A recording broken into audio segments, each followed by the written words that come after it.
Any questions? If you have a question for Tom, I'm happy to call him back up here and put him on the spot.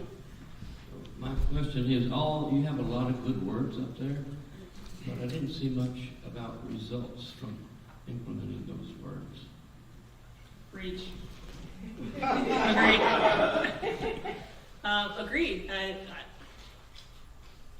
Not everyone is pro fair housing. Fair housing is hard work, and I think that shows that we've been at it since 1968, and I agree with you. We don't have a ton of results to show for it. And HUD has been working hard to try to change that through our regulations, and these political challenges are hampering that from coming out. But hopefully we'll get a regulation that requires jurisdictions to put their money where their mouth is.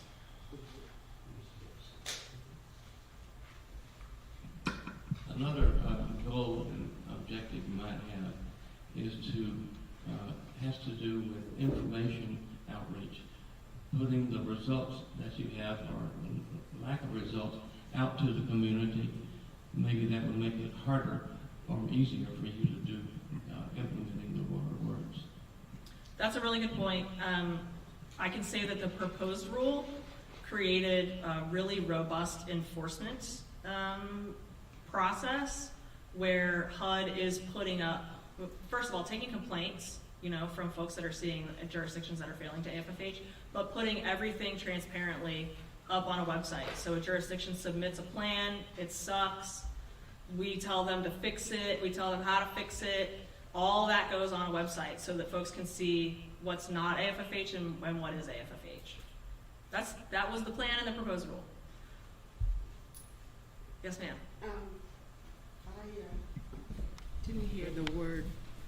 I did not hear the word gentrification.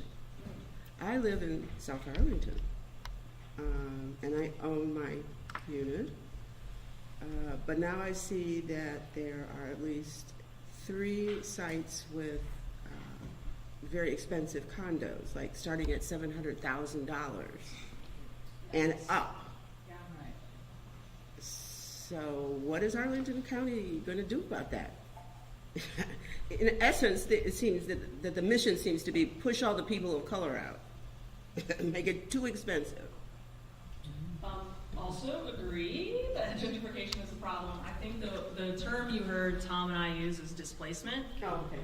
And for better or worse, but it is a key area of analysis for any good fair housing plan and any good fair housing goals. You can't just be coming in and building a bunch of housing and saying problem solved. You've got to be noticing who's able to stick around and access that housing and those community assets. Really important, and I'm sorry to hear that's happening. Yes, it is. Helen, I'll let you. Hello.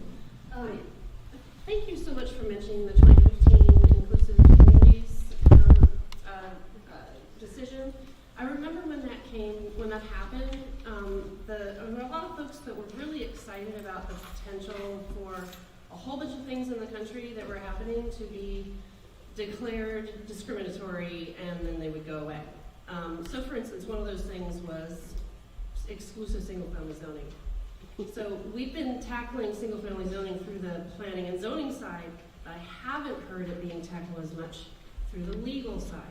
So what is the status of whether exclusive single-family zoning is actually considered discriminatory and against fair housing laws? Tom, get up here.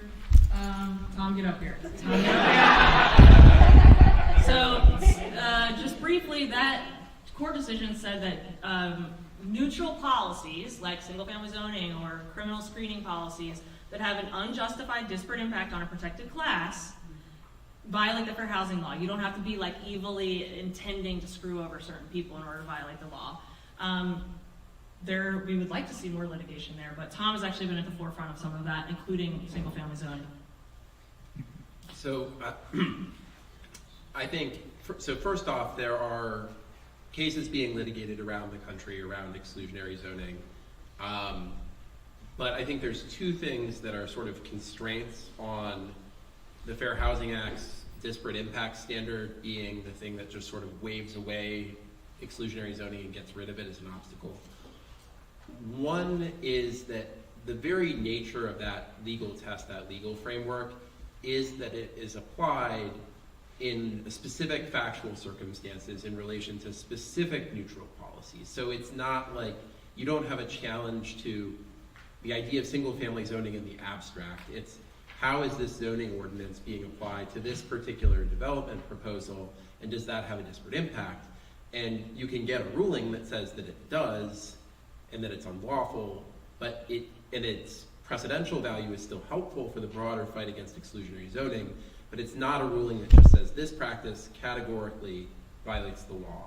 So that's baked into how disparate impact works. The second piece, and the reason why, even though these cases are, I would say, winnable in some sense, is that there's a whole issue of standing doctrine in the courts. Basically, who has the right to go into court and sue to enforce some law?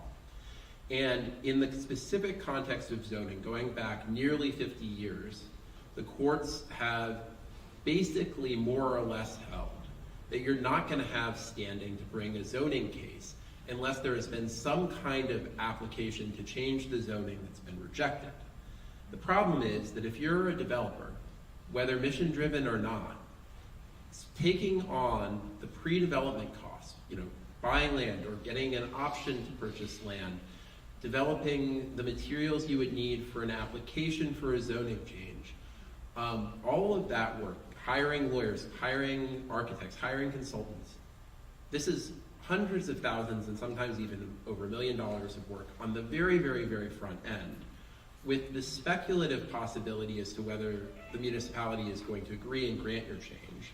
And then if they don't, the possibility of years of litigation ahead of you before you could win.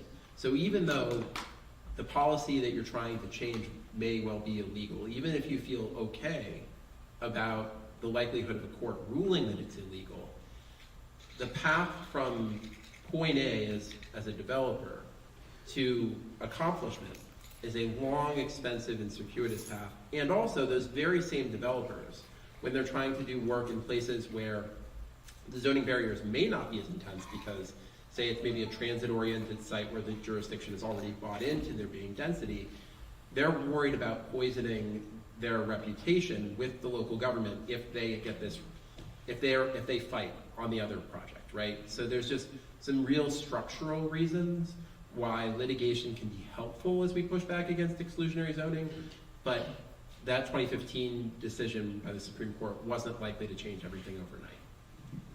Sadly, it is an important tool, just like AFFH. Disparate impact has a big role to play, and we've seen litigation not just on zoning, disparate impact litigation, but also on eviction screening, criminal screening, requiring folks to prove they're here legally in order to rent housing. So it's an important tool, but well said, maybe not the panacea for single-family zoning removal.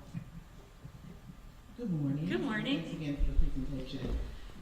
It kind of takes me back to when I was looking to purchase a house in Arlington, right?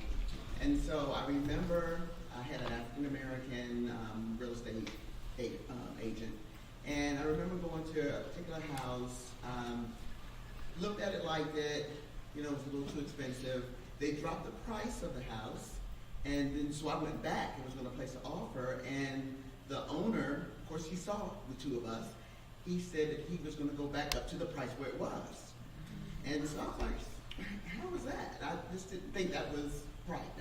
And I told my agent, I said, I think that's discriminatory. And he was like, that's hard to prove, that's hard to prove, that's hard to prove.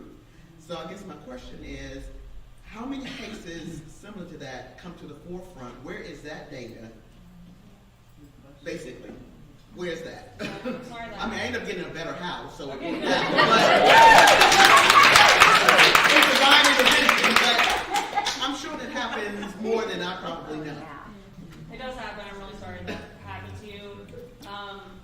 Fortunately, you're sitting sort of near Susie, who works for the Equal Rights Center, that helps folks figure out if they have been discriminated against, and if so, helps them bring those claims, to the authorities. I don't have those numbers handy, but there's far too much discrimination, all flavors of discrimination, including, like you described, all over our country, that don't go checked.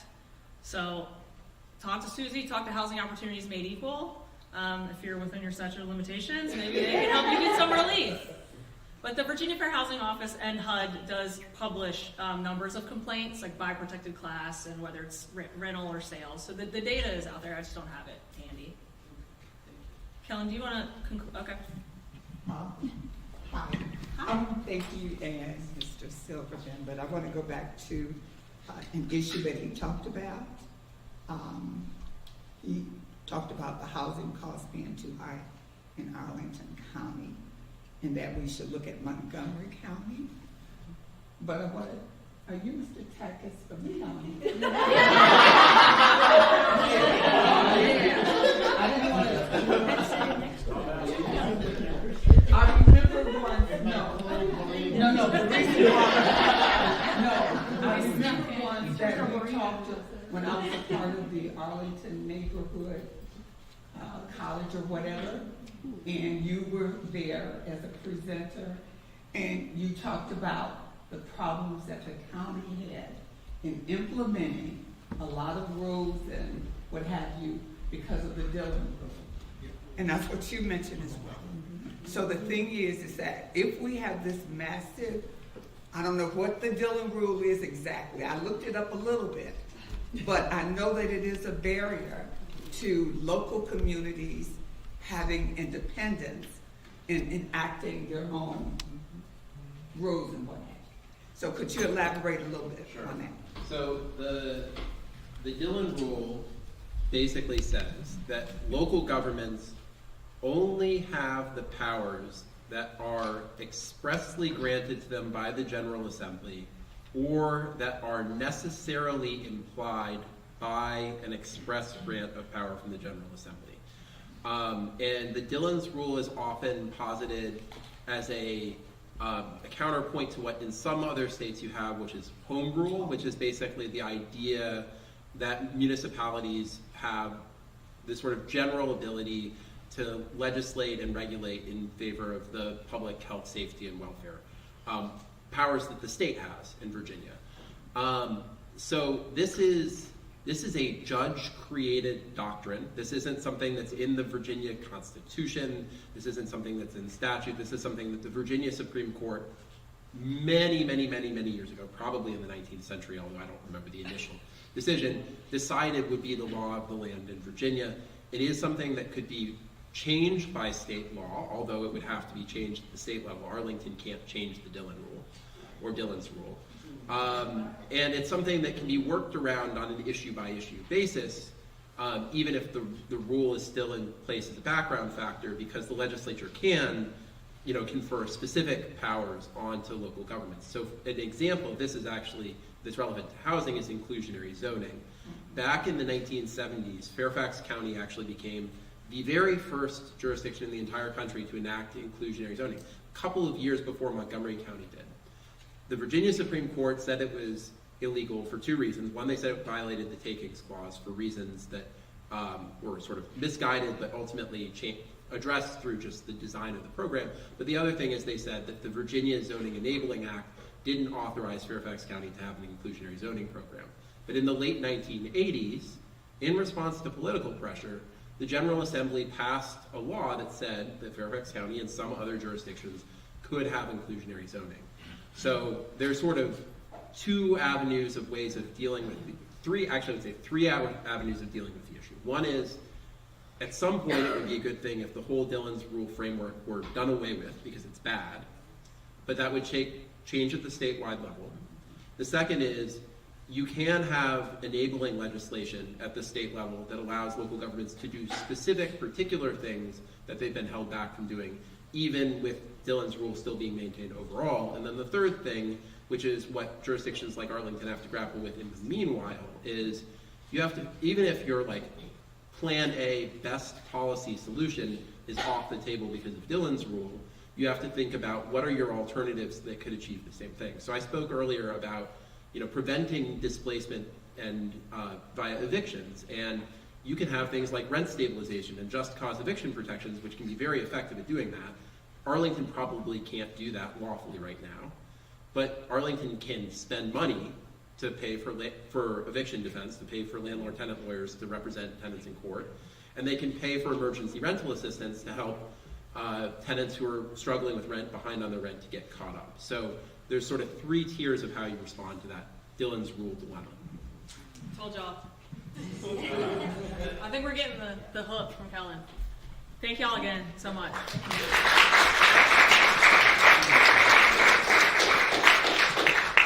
Thank you, Helen. Thank you, Thomas. I'm Colin Macbeth. I am a member of the executive committee for the NAACP Arlington branch, also the chair of the Housing Commission for the county. And I just want to let people know that we're going to have lunch now. Even if you didn't sign up for lunch, there is lunch for you. So we're going to head down to the cafeteria directly below us. But there's a homework assignment. So we would like everyone to get into small groups. Try to find some folks that you don't know. And Mike Heminger, who's the president of our local NAACP branch, has got the 2 questions that we have for everyone to consider and discuss while you're at lunch. He also has some pens. It'd be great if you could write down your responses to the questions, and then we're going to collect those after we come back. And I would say 1:10, if people could try to be back up in this room at 1:10, so that we'd love to do a report out so that people can hear what everyone is thinking about the fair housing, the concerns that people have in the room. And then we're going to get into our afternoon sessions, which is a panel focused on what's happening in Virginia legislatively when it comes to fair housing enforcement, what are the trends, and then we're going to close with my segment, which is specific to Arlington. What are some of the challenges and opportunities in regards to fair housing policy in Arlington, what's happening today, and what should be happening. And then we'll do a wrap up. And the times are a little bit off. We're about 5 minutes behind, which isn't too bad. But so if everyone could, again, stop by Mike, who's got the questions for you as you head down to lunch. He also has pens. Check them. They might not all work. If your pen doesn't work, we'll give you a new one. But then if everyone could come back up here at 1:10 p.m., no later than 1:10 p.m., so we can do a report out and then make sure we stand properly. So thank you all.